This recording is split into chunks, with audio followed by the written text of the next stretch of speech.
Welcome back to my YouTube channel. Today is Father's Day. I am filming a little earlier than I usually post. So happy Father's Day to all the dads out there watching this video. Today I will be touching the topic on how to contact suppliers for an Amazon business. So in my last video, I talked about ways you can make extra income via Amazon, either whether it's through Amazon FBA or Amazon FBM. And I just I gave you a very general outline of what it's like, the steps you would need to take. In case you're interested in watching that video and you haven't already, I will go ahead and post the link down below so you can check it out. This video, I will go ahead and focus on how to contact these suppliers and come up with a negotiation method on how to obtain your supplies at a cheaper rate. I personally used AliExpress at the time. For me, the journey was a little difficult because it was the first time I was doing things, and I did have to do my research before I reached out to these people. So after you have decided on your Amazon business and what you will be selling, just reach out to different companies, because there will be a handful of companies that will be producing the same products that you were considering on selling. So just make sure that you reach out to maybe at least your top 3, so that way you have options. Now, from the very beginning, just like any other business, you want to make sure you remain professional. You want to have respect towards the people you're reaching out to, as well as your clients. So I mean, that's just every time you own a business, you just want to have social skills, right? You want to have great customer service. So that's the exact same thing. Just pretend that you are the CEO of this ginormous company. So behind all that professionalism, you want to make sure that you have a professional email. So don't contact these suppliers with your personal email. Create a brand new email dedicated just for your business. So this is going to help in many ways. It's going to help in the sense that you're going to use that email universally. So you're going to include it for Amazon, you're going to include it for the suppliers, anything that has to do with your business, you will be utilizing that email. So make sure that you do have a professional name that matches your business name, right? So one of the first steps you want to do is make sure that every word that you use in the letter when reaching out to these suppliers is a professional word. So don't use any slang. Make sure you watch your spelling. Even though some of these suppliers are in China, when you contact them, when they reach back out to you, their English might not be that perfect, but do not underestimate. Like, you still want to remain your professionalism. That's very important. If you don't come off professional, they will not take you seriously, as no other business will. So very important that you do have respect towards your suppliers. So don't come off demanding, and remain professional. So make sure that you watch the language that you use, and don't use terms that are way too sophisticated, but just simple, straight to the point. This part would be optional. I know that some people do like to include their web domain on their letter when they're reaching out to these suppliers. That is entirely up to you. If you are only going to be selling on Amazon, then you don't need to create a website. But if you are going to create a website and sell outside of Amazon, then you can definitely include that, because not all these suppliers will go online and do research on your business to see it's legit. For them, all they care is just making a sale. So if they can sell you a product, they have either met their quota, or they have already sold, for whatever they needed to meet that day. Another thing you want to keep in mind when you're reaching out to these suppliers is that they are in a different time zone. So don't feel frustrated if you don't hear back from them right away. Keep in mind that you want to make sure that you give them enough time. So you can even include that in your letter. Just say something along the lines like, I'm in X state and this is my time zone. What would be a best time I can reach out to you? Or what would be a best way we can communicate? A lot of these suppliers also like to contact via Skype. So if you don't have a Skype account, it wouldn't be such a bad idea to open a Skype account under your business name. So if they do want to have a, like a one-on-one conversation via Skype, or even a phone call via Skype, you can go ahead and do so. You'll have that available. So make sure if that's something you want to include, you write it in your letter as well. You can say, what is your time zone? What is your preferred time I can reach you? You can say you can reach me at this time zone. If you have any immediate questions, blah blah blah. Usually they're the ones that provide you with that information. But if there's something that you're on like on a time limit and you want to contact them right away, it's best that if you do let them know what time zone you are in and what's the best way to contact you. I never really communicated with them via Skype. I simply stuck to emails, and because I was never really in a hurry to get a hold of anyone, I personally didn't really care if they if a few days went by. And they do have different holidays than we do, so keep that in mind too. I remember when I was doing my Amazon thing at the time, they were celebrating Chinese New Year, which here obviously in the United States we don't celebrate, but they do. So it delayed my shipment by 3 days. So even though I mentally was already set, okay, by this day I'm going to sell, I'm going to ship everything, but it kind of pushed me back because of their holiday, and that's okay. That's why you kind of have to plan ahead, give yourself time, give yourself a little buffer zone. Don't promise anyone anything. Now, when you are searching on these suppliers' websites, you will notice that there is a little term called MOQ. MOQ stands for minimum order quantity, meaning that is the minimum that you are allowed to order from them. Usually because shipping costs can be pricey, so it's not worth it for them to ship out just a small amount of items. You are purchasing items via wholesale. So if you buy wholesale, you have to buy in bulk. So there's a minimum that each company is willing to sell at a time. So make sure that if you are purchasing something, you can negotiate with the supplier. If, for example, if the supplier's MOQ is 1,000 pieces, but you only want to test the waters out and start off at 500, throw that in there. You can let the supplier know that at the moment, because you want to test the products, you want to make sure you only start off with a sample shipment of 500 MOQ. The MOQ is negotiable, so don't feel pressured to purchase 1,000 or 2,000 pieces of whatever it is that you need to purchase.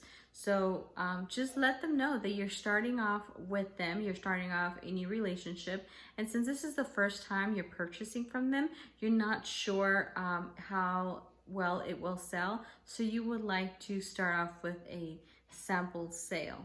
In your letter, when you reach out to these suppliers, you also want to let them know that you are interested in having a long-term relationship with that company. Because if you let them know that you're serious and you want to have this long-term, they will definitely take you seriously. If they see that you're just picking here and there from different places just because, they will put you last on their list. And whenever your production comes around, it's going to take a while. So again, goes back to professionalism, right? If you're professional, you have to have deadlines. You have to be careful with your terminology. Communication is key. You have to let them know, that you're willing to work with them, and this is your business. You want to take care of it. You want to invest in it. So if you're going to invest in it, you're going to have to keep purchasing supplies to keep your business up to par. And if that's the case, you want to make sure you find the right company you will work with hand in hand throughout your entire business career. Another thing about the MOQs is you do not want to go too low. Don't lowball them, because they are a business as well. So if you go way too low, they're not going to want to work with you. So for example, if a supplier has an MOQ of 1,000, they're not going to want to go 100 or 50 pieces. At least meet them halfway, and they can consider your offer. So once you want to start your Amazon store, you want to start thinking how much you want to start off with. So some suppliers will have smaller MOQs that can work with your budget. So you just have to know more or less how much you want to start with.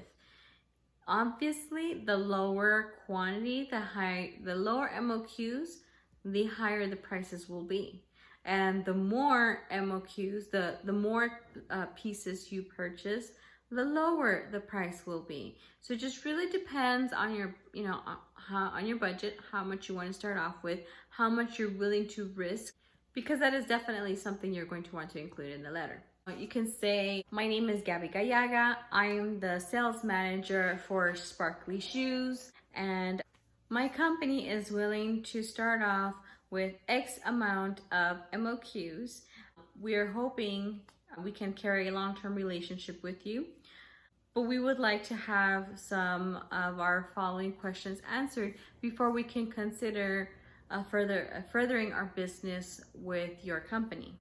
So in this letter, you have the option of either requesting one sample item so you can test it yourself before deciding to invest more money into these products, or if you want to, take the leap of faith and purchase a handful, then you can start off with either 200 pieces. I personally decided to purchase one item from different companies just to check the material, just to make sure that the material was resistant. It didn't seem, it seemed good quality, and it seemed like there was something that would sell and something that I would personally buy. I wouldn't want to sell something to someone else that I personally wouldn't buy. So if you choose to go with the larger quantity, just, you can put quantity, and you can put 200, 500, or 1,000, depending on what it is that you're looking to sell. Say I'm MOQ this much. How much will it cost me for this much? Let them know the color of your item. So if it's a clothing item, or if it's something that comes in different colors, just let them know the color or colors you are interested in. If it is a clothing item or something similar, whether it's for people or for pets, you want to make sure that you ask about sizes. So make sure you list all the sizes that you're considering on purchasing, or at least for that sample shipment. So if you're going to have 500 pieces shipped to you, you want to make sure you get enough of those 500 pieces in different sizes so you can have those available to sell. Another really cool thing that I absolutely loved about having a business on Amazon, you're creating your own brand. So again, just like any other business, you have to come up with your business logo. You have to have, so you're personalizing. This is when your creative side comes out. So it is always fun and exciting when you make it your own. So I know some people can struggle a little bit in this area. Let's say you're not so very artistic, or it's just not for you. If you know a friend, or you know someone who would enjoy or be more than happy to have fun with this, go ahead and pitch them your idea. Tell them what the name of your company is. Tell them what colors you're working with. And that way you can, when you're creating your logo, they can incorporate that all together. So if you don't know anyone, you can always go on Fiverr. I will go ahead and add that add the link down below in the description, so that way you guys can have an idea of what your options are. The cool thing about Fiverr is that you have many options. You let them know, you post what it is you're looking for. These people send their sample work. If you like it, you buy it. If you don't, then you don't. But at least you have different options. Now, the reason why I say that you need to have a logo is because when you're purchasing your items from the supplier, they will also offer you the option to customize the packaging. So if you're branding your company, which I highly suggest you do, you want to make sure that whatever's on the package matches your company. So you can go ahead and have your logo included on if it's like a plastic wrap or a box, they can customize that for you. Same thing for the packaging. You can also design your packaging. So you can design it yourself. You can have someone draw it out. They will also send you some companies have different packaging, so you can select the packaging you want. If you want to change something on there, if you want to put your name on the label, because if it's a clothing item, it has to have a tag. So you can even have your logo on the tag.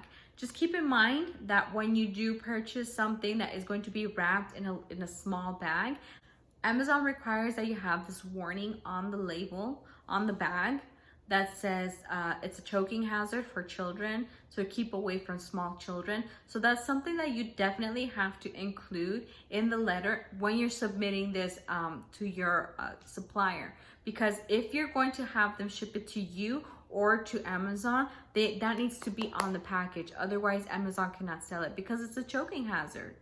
You also want to ask your supplier if the custom design to your labels, to your tags, to your box, anything that's going to be custom made, ask them if the quote that they're giving you back is already including that customization. Because if they're giving you a quote and that's only for the item itself, then that you need to make sure that whatever payment you send them is also going to include any customized decoration, any customization that will be included in your items. So make sure that you have an overall idea of how much everything's gonna cost you before you think, oh, they said it's gonna cost me this much, but in reality, they're billing me this much. So just clarify that from the beginning. Finally, you want to make sure that you get shipping costs. So because they are overseas, they have many different options for shipping costs. So you want to make sure that you know your options and you know which one would be worth it. Depending on the weight, depending on what it is that you're having shipped to you, some options may be a lot more affordable than others, but you want to go ahead and weigh your options once you have that all available. So make sure once your supplier has a final idea of what it is that you want, how much, how big, how heavy it's gonna be, what the customization, once all the fees are added up, then you can go ahead and have them provide you with a shipping cost. So the shipping cost will definitely vary depending on how heavy the item is, how much they're sending over, etc. So I know that for me, we had to use DHL. So I didn't want to wait too long, so I was okay with paying the extra shipping cost just to have it sent over a little sooner. When you're asking for the shipping costs, you want to make sure you provide them with an accurate address. So you don't have to give them the full address if you don't want to. You can definitely provide them with a zip code, and that should be enough for them to be able to calculate the shipping costs. So this is where you want to decide where you want to have your items shipped to. You can either have them shipped to Amazon, provide them with Amazon's address, or if you want to have them shipped over to your home, you can provide them with your zip code. So once you have that available, you're providing your supplier with all the necessary information that they need to make business with you. So the rest is just the waiting game.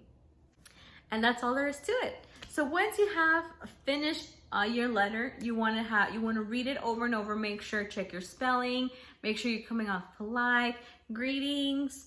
My name is blah, blah, blah, and I am the sales manager for blah, blah, blah.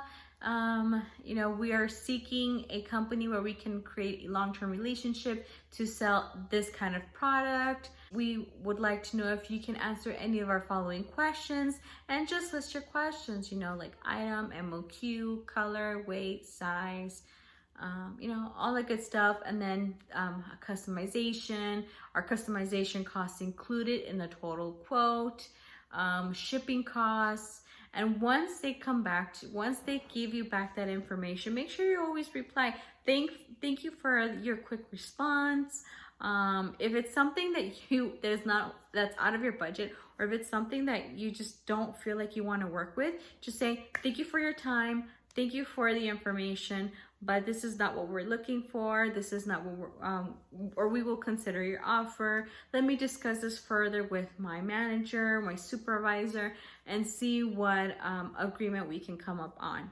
Again, negotiation may take a back and forth thing, back and forth. So you might not get what the answer you're looking for right away. It may take a little while, but just keep that in mind. You just want to be polite, you want to be patient, and you will meet the right supplier for you.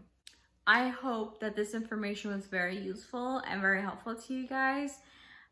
If you guys have any questions, if you feel like you want me to elaborate a little more, or if you have any other questions regarding the content that I provided you, go ahead and type them out below. Put them down in the comments box. I will make sure I answer them as promptly as possible.